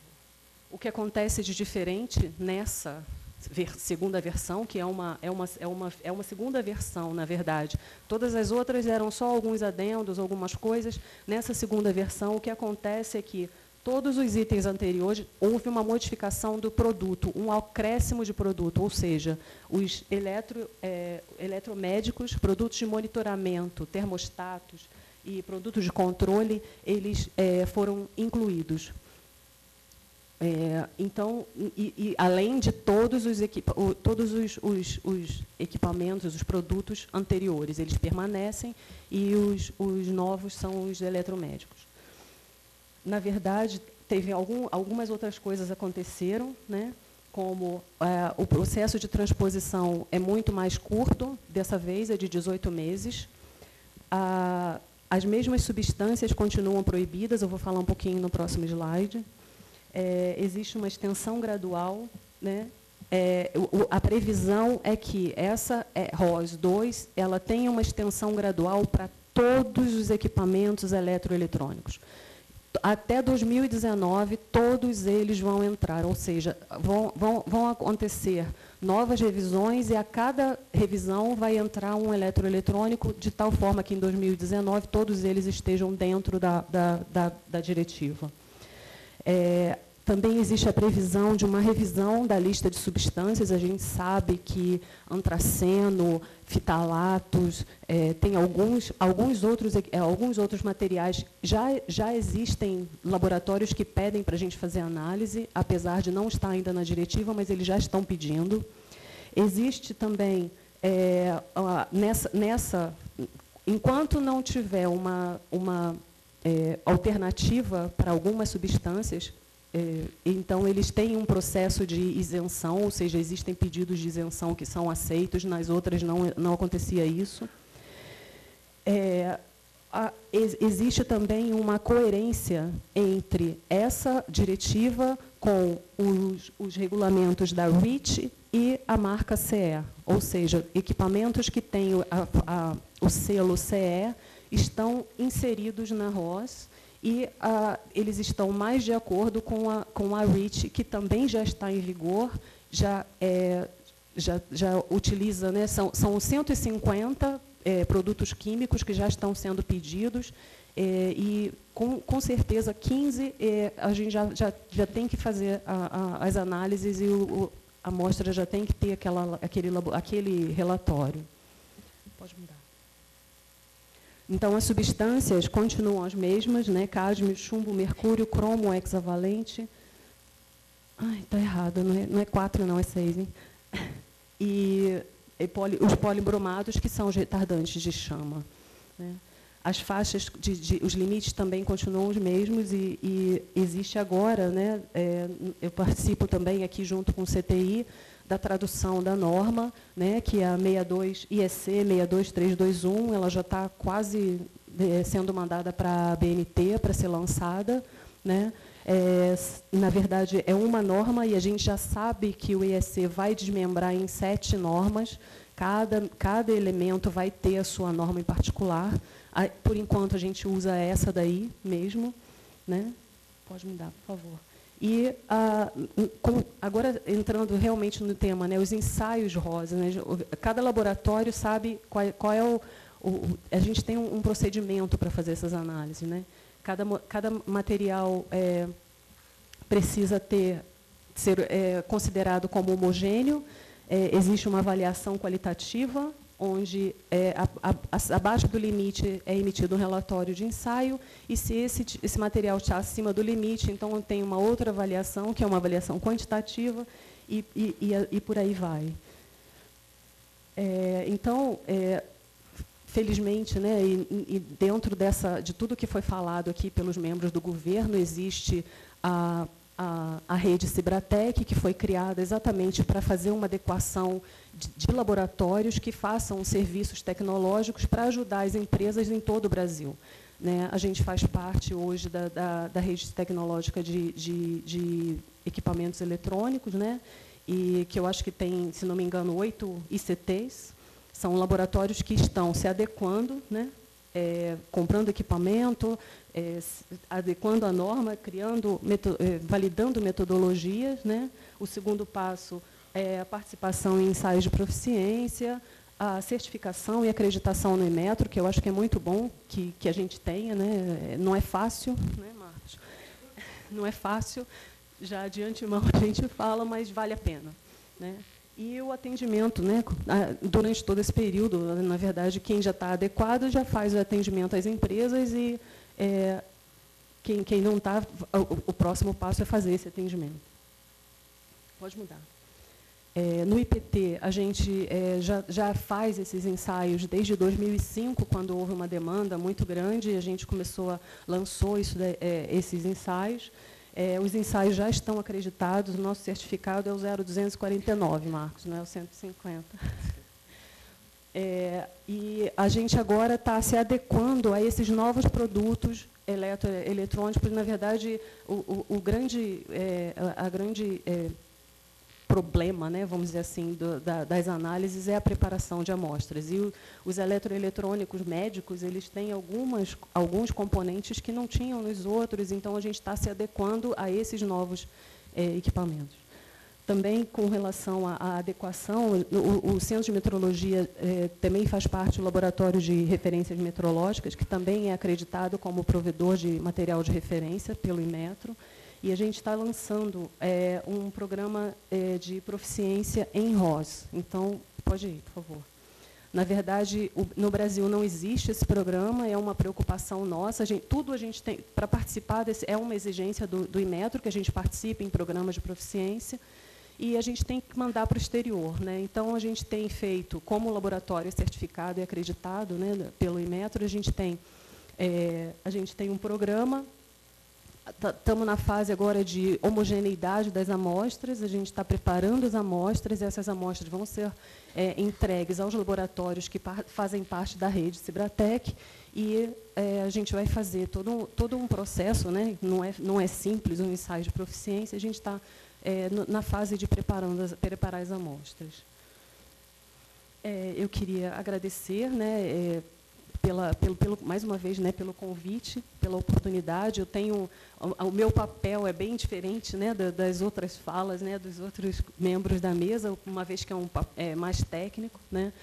O IPT não é uma certificadora, e a gente optou por isso porque chegam como o Eduardo estava falando, existem muitas empresas que necessitam de apoio, necessitam de ajuda na pesquisa, no desenvolvimento de novos materiais. A gente conseguiu, do governo do Estado, agora a gente conseguiu uma verba muito grande, a gente conseguiu mais de 5 milhões, é um laboratório que está super equipado e tem capacidade para receber essa demanda, as empresas que precisam de desenvolvimento. Então, várias empresas que chegam com problema, principalmente com relação a arroz, à exportação, então a gente optou por ter essa abertura, né, de receber essas empresas para fazer o desenvolvimento tecnológico junto com elas, né. Eu fico feliz de saber que vai ter uma revisão, né, nas acreditações, porque a gente sabe que tem muito concorrente nosso lá que não consegue. A gente trabalha muito na área ambiental e vários concorrentes eles não conseguem detectar resíduos ambientais, resíduos de PCB, e aí a empresa acaba indo nesse concorrente, que tem um valor mais barato, vai no IPT e aquela resposta que eles tinham estavam todas erradas.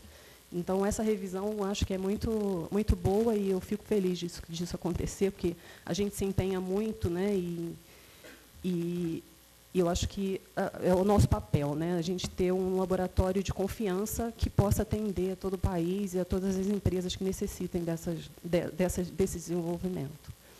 Muito obrigada.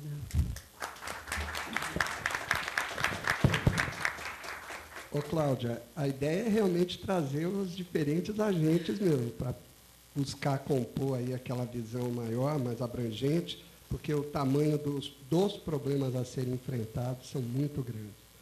E nessa linha, então, agora eu convido o André Landim para falar sobre as linhas do BNDES. Bom dia a todos. Antes de mais nada, eu queria agradecer a organização pelo convite, dizer que o BNDES vê com bons olhos essa iniciativa e considera o projeto como um todo muito importante para a ampliação da competitividade da indústria nacional de equipamentos médicos. E o meu papel aqui hoje é apresentar alguns instrumentos de apoio do banco para a indústria de equipamentos médicos e tentando direcionar algumas linhas disponíveis para adequação das empresas às normas internacionais, essas diretivas europeias, principalmente. Pode passar, por favor. Bom, o primeiro instrumento aqui é o cartão BNDES. É um produto de bastante sucesso do banco. Só nesse primeiro semestre foram mais de 320 mil operações. Ele é indicado para pequenas empresas que queiram fazer investimentos produtivos. A gama de bens e fornecedores cadastrados é muito ampla. O limite é de até 1 milhão por banco emissor.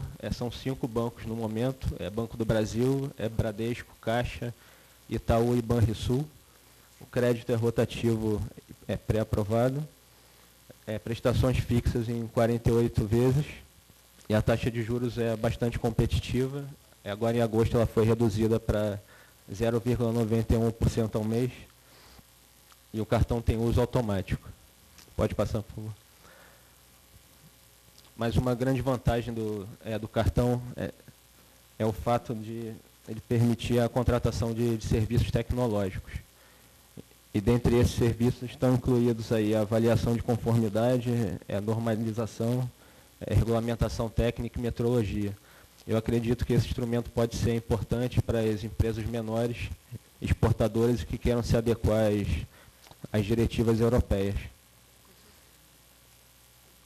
Bom, ele é utilizado também em outros serviços incluídos são design, ergonomia, modelagem de produto, prototipagem e, inclusive, registro de propriedade intelectual.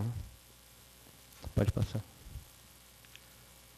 Bom, o segundo instrumento aqui é o BNDES Progerem, que é o programa de apoio para capital de giro. A gente resolveu incluir porque considera importante, principalmente para a indústria de equipamentos médicos. A forma de apoio é indireta, automática, ou seja, é através de bancos privados e outras instituições financeiras credenciadas. A dotação orçamentária do programa é de quase 23 bilhões de reais. Os beneficiários são empresas com sede e administração no país e controle nacional.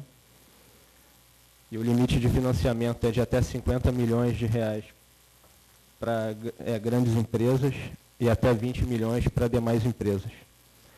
O custo foi reduzido também em abril. A composição toda é TJLP, que está agora em 5,5% ao ano, mais a remuneração do BNDES, que foi zerada para micro e pequenas empresas, 0,5% para médias empresas e médias grandes e grandes 1,5%. Tem também a taxa de intermediação financeira, que no caso de médias grandes e grandes empresas é de 0,5%, e para micro, pequenas e médias elas estão isentas. E ainda a remuneração da instituição financeira credenciada. Isso vai ser acordado entre o beneficiário e a própria instituição. O prazo total é de até 36 meses, com carência de até 12 meses. E o programa é válido até o final do ano. Pode passar. Bom, o próximo programa é o BNDES Profarma, que é o programa de apoio às empresas inseridas no Complexo Industrial da Saúde, e aí estão incluídas as empresas de equipamentos médicos. O programa está em fase de revisão. Ele era válido até ontem, mas deve ser prorrogado por mais 3 meses. Eu não posso adiantar aqui detalhes da nova versão do Profarma. Então, eu vou apresentar os 2 principais subprogramas. Pode passar. Primeiro, o subprograma BNDES Produção. Bom, o objetivo do subprograma de produção é apoio à modernização, ampliação de capacidade produtiva e também adequação a normas regulatórias. Então, apesar desse ser o meu primeiro contato com o tema, eu entendo que alguns itens financiáveis podem ser apoiados também pelo programa. Nesse caso, as operações são diretas ou indiretas, com valor mínimo de 1 milhão. Esse é um diferencial do Profarma. Em geral, nas linhas tradicionais do banco, o limite mínimo para a operação direta com o BNDES é de 10 milhões. Então, nesse caso, as empresas com projetos a partir de 1 milhão já podem solicitar o apoio diretamente ao BNDES. E o custo para a operação direta é TJLP, mais a remuneração do BNDES, que é de 0,5% para micro, pequenas e médias empresas, e 1% para as grandes empresas, um risco de crédito de 0,5%. E nesse caso, uma outra vantagem do programa é a possibilidade de dispensa de garantias reais para projetos de até 3 milhões de reais. E a participação é de até 90% dos itens financiáveis. O prazo é de até 13 anos e a carência pode chegar até 3 anos.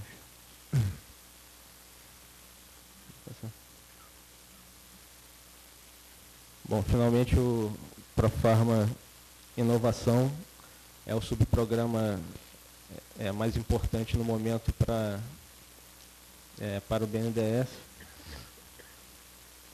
O objetivo é apoiar investimentos em inovação, seja em infraestrutura de P&D, e também promover a internalização de competências tecnológicas no país, desenvolvimento de produtos inovadores e consolidar a infraestrutura de inovação existente. Nesse caso, somente operações diretas, não tem a possibilidade da realização de operações com bancos privados. O valor mínimo também de 1 milhão de reais. O custo para a operação é o menor atualmente do banco, 4,5% ao ano, taxa fixa. E o BNDES pode participar em até 100% dos itens financiáveis. Uma outra... existe possibilidade de dispensa de garantias reais em projetos no valor até 10 milhões. E o prazo total é de até 15 anos, com até 5 anos de carência. Uma outra forma de apoio nesse caso é através da participação acionária do BNDES. Ela pode chegar até 40%, no máximo. E as condições gerais para isso é que a empresa seja uma SA, tenha acordo de acionistas e a possibilidade de que um membro do banco participe no conselho de administração. Bom, esse é um retrato da carteira total do Profarma, hoje, considerando somente as operações contratadas. O total é de 1,8 bilhões de reais aproximadamente. E o que nós vemos é que 90% do financiamento vai para a cadeia farmacêutica, né, principalmente as empresas farmoquímicas e laboratórios farmacêuticos, e apenas 10% para as empresas de equipamentos médicos. E aqui a distribuição dos financiamentos é dentro da indústria de equipamentos médicos. Então, nós vemos que metade do financiamento é para atividades de exportação, normalmente feitas indiretamente com os bancos privados. Esse programa está mudando, por isso que eu não entrei em detalhes. Mas o que chama atenção nesse caso é o baixo investimento em inovação, né? Apenas 5% do total financiado. Então, fica evidente que esse é um desafio para o BNDES de tentar estimular os investimentos em inovação na indústria de equipamentos médicos, e isso já está na nossa agenda agora para o segundo semestre.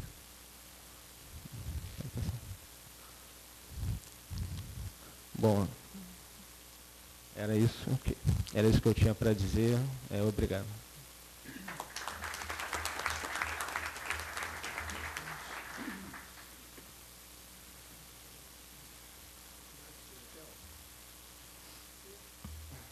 Apresentação agora? Pode ser? Isso, que é, aí enquanto se apresenta, eu explico, tá? Como já foi mencionado, o Márcio Pimentel é o representante do Ministério da Ciência, Tecnologia e Inovação, no grupo de trabalho que trata da gestão de resíduos sólidos.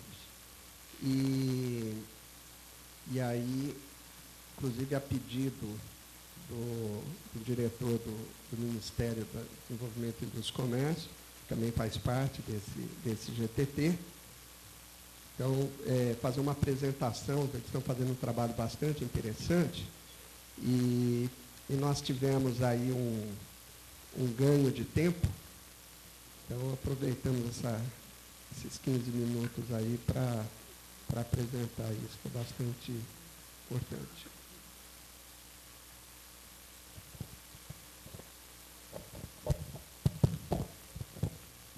Bom dia a todos, obrigado, Marco. Eu vou falar aqui em nome do GTT, que é o Grupo Temático de Eletroeletrônicos, estipulado pela Política Nacional de Resíduos Sólidos. Fui indicado pelo Alexandre Comim, mas, na verdade, aqui tem o André Saraiva, que é o secretário, tem vários participantes que estão nesse, pessoal da BIM, o pessoal da Anvisa, que são nossos parceiros lá. Então, vou falar rapidamente. A ideia é dar uma noção do que o governo está fazendo a partir da Política Nacional de Resíduos Sólidos para ajudar na estratégia de montar uma logística reversa dos eletroeletrônicos.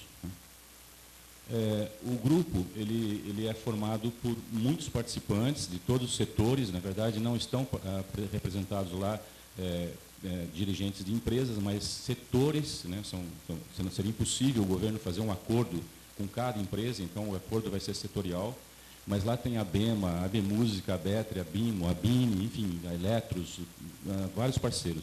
No decorrer do trabalho, levantaram a mão e falaram: cadê o pessoal da BIMO e da Anvisa, né? Porque são muitos, e alguns deles a gente acha que teria uma solução particular, por isso não foram chamados no primeiro momento, né? Mas, enfim, e esse grupo tem a responsabilidade de facilitar essa negociação entre o governo e os setores industriais e o comércio para fazer um acordo setorial e implementar a logística reversa, né? Rapidamente,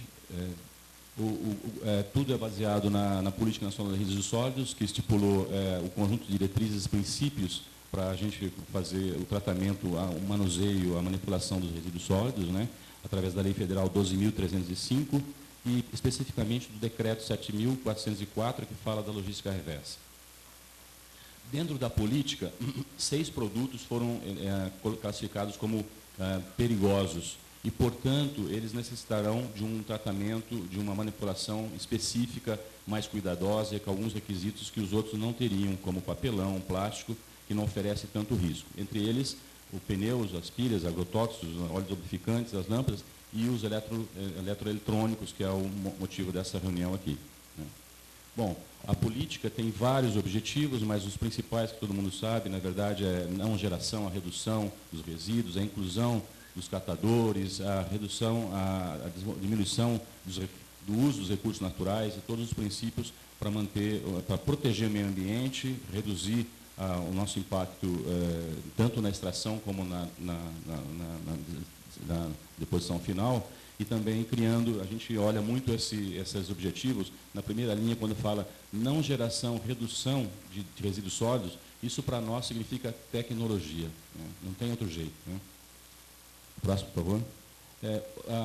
A política, ela tem vários pilares, mas a gente acha que são 4 os principais, né? Ela fala da responsabilidade compartilhada, ela é muito moderna por isso, porque a WI é um pouco diferente, toda a responsabilidade está em cima do fabricante, e aqui não, está em cima do fabricante, do comércio, do município e de outros agentes, que a gente fala que é muito bonito, mas não é tão fácil a gente implementar. Eu recentemente participei de um evento em El Salvador, comunicando, foi muito assediado, já fui convidado a fazer uma palestra em Taiwan, porque o Brasil está inovando essa maneira de sentar na mesa, discutir e propor uma política que ela é acordada e não é simplesmente um decreto que obriga as pessoas a fazerem as coisas.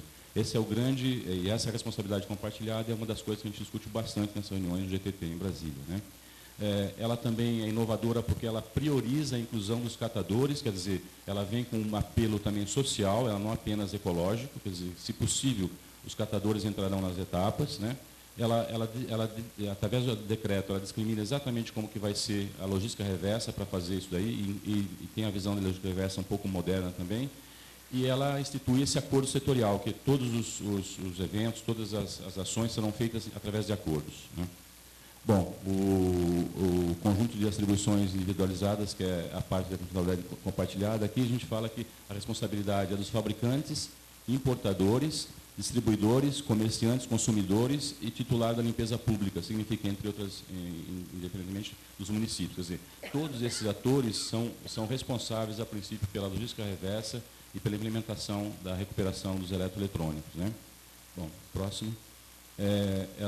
Essa responsabilidade está mais ou menos assim, quer dizer, as indústrias de comércio terão que recolher e tratar o resíduo, os municípios terão que apresentar um plano de manejo de resíduos sólidos, incluindo os catadores, e os consumidores, que somos nós, também tem uma participação importante, que é devolver de maneira adequada o produto ao processo, né? Próximo. Os catadores, como eu falei, eles deverão ser incluídos, isso aqui é uma inovação também da Política Nacional de Resíduos brasileira, do Brasil. Próximo. Né? E a logística reversa, ela está sendo enxergada muito como realmente um instrumento de economia e desenvolvimento social. Quer dizer, a logística reversa não é apenas recolher os produtos, ela tem um grande benefício para o meio ambiente, porque a gente vai diminuir os resíduos nos lixões e nos aterros sanitários, ela vai diminuir a invasão da matéria-prima, a extração da matéria-prima da natureza, mas mais do que isso, ela é uma ferramenta de inclusão social, geração de emprego e renda e econômica, né? Então ele está sendo olhado dessa maneira, né? Próximo. O processo normal, o ciclo de vida de um produto eletrônico passa por essas etapas, quer dizer, a parte de manufatura, quer dizer, a extração dos recursos da natureza, a manufatura, a distribuição, o uso, o descarte, a reciclagem. Na verdade, até pouco tempo, esse ciclo era linear, terminava, o produto morria na nossa casa, né? Qualquer um tem acho que todos nós temos um monte de resíduos na nossa casa, por pequenos que sejam, e a partir da política, então, vai instituir a logística reversa, que vai pegar, a partir do descarte, fazer a reciclagem e o reuso desse resíduo, né? Aí, no próximo slide, mostra exatamente onde está a logística reversa nesse processo, né? Próximo. Também falando sobre aqui o acordo setorial. O acordo setorial é um contrato formal que vai ser estipulado entre o governo e os setores industriais e comerciais, né? Então, é um contrato formal a ser assinado por governo, fabricantes, importadores, distribuidores, e para implementar a responsabilidade compartilhada pelo ciclo de vida dos produtos, né?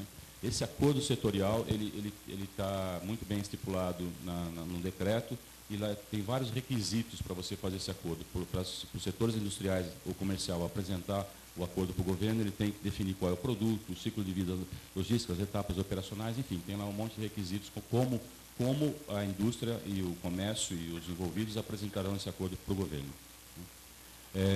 Além daqueles responsáveis, poderão participar também do acordo outras entidades. Na verdade, a Associação de Catadores, indústrias e entidades dedicadas à reutilização, tratamento e reciclagem, enfim.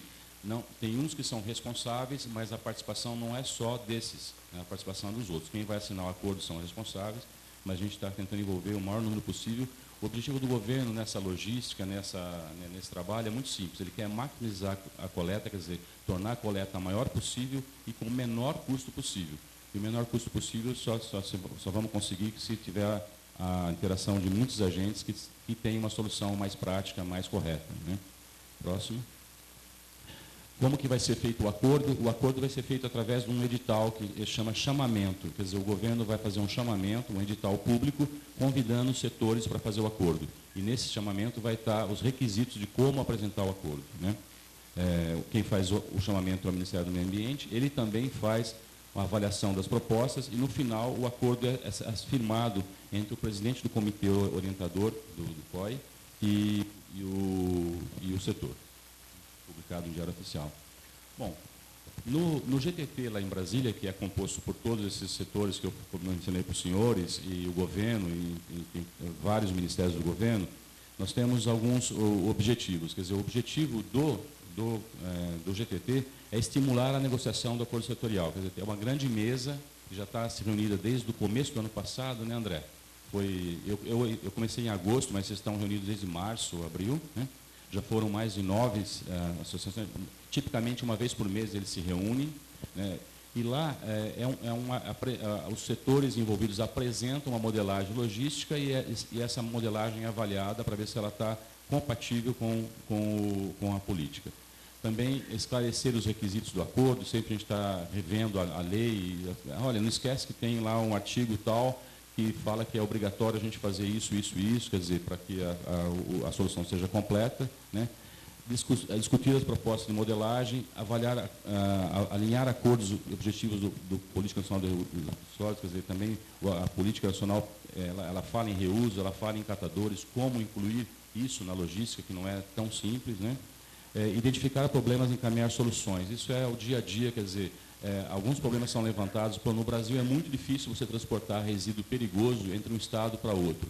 Então, entra os agentes específicos e toma uma ação para fazer um decreto, uma portaria, para facilitar essas coisas, né?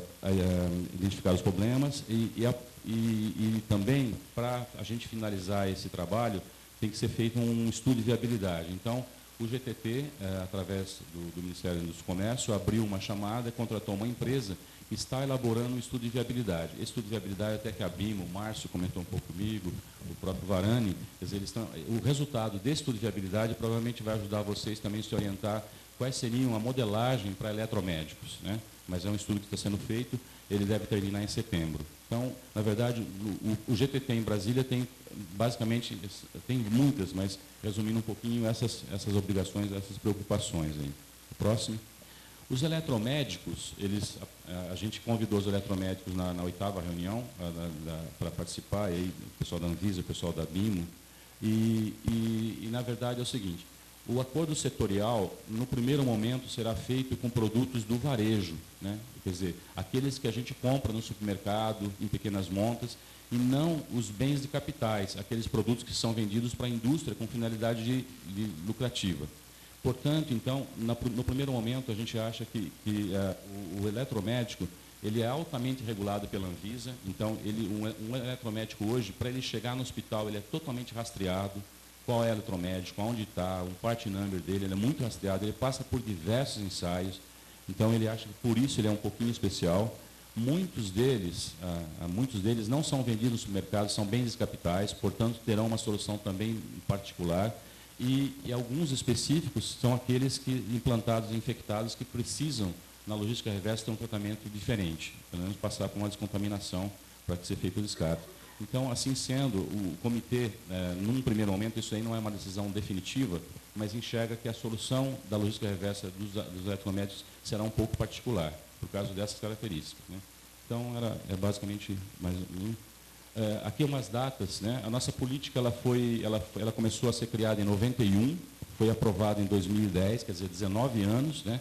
Ela é um pouco demorada, porém moderna, bem por isso, ela é um pouco inovadora. Ela foi aprovada em agosto de 2010, o decreto foi em dezembro de 2010. Em agosto agora desse ano, os municípios e estados terão que apresentar os planos de logística de manejo de materiais sólidos, né?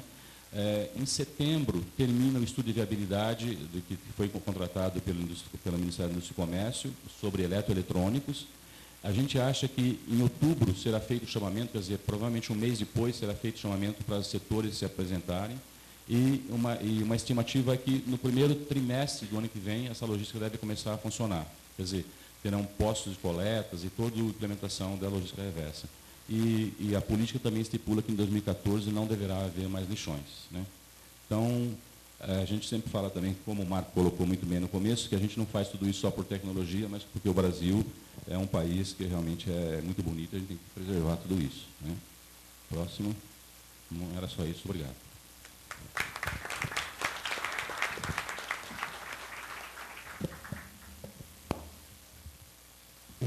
Durante a fala do Pimentel, eu me lembrei, existe um postulado matemático da área de teoria de sistemas que mostra que o ótimo global é diferente da soma dos ótimos locais. Ou seja, a gente só vai chegar naquilo que é melhor para o país quando a gente conseguir olhar o país como um todo. Então, por exemplo, essa questão, né, de resíduos e equipamentos eletroeletrônicos, que para uma pessoa leiga parece algo simples, e a gente pode perceber a complexidade, quantos aspectos estão envolvidos, e também, como muito bem o Pimentel colocou, todas essas questões, a começar da logística reversa, da destinação, são questões fundamentalmente de tecnologia, e, ao mesmo tempo, esse grande problema ambiental, que são os resíduos e equipamentos eletroeletrônicos, trazem em si também um potencial de geração de emprego e renda imenso, principalmente para a população de vulnerabilidade social, sem acesso à educação.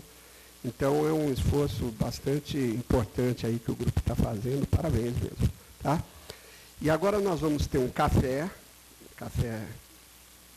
um pouco espartano, e um breve café para a gente retomar em 15 minutos.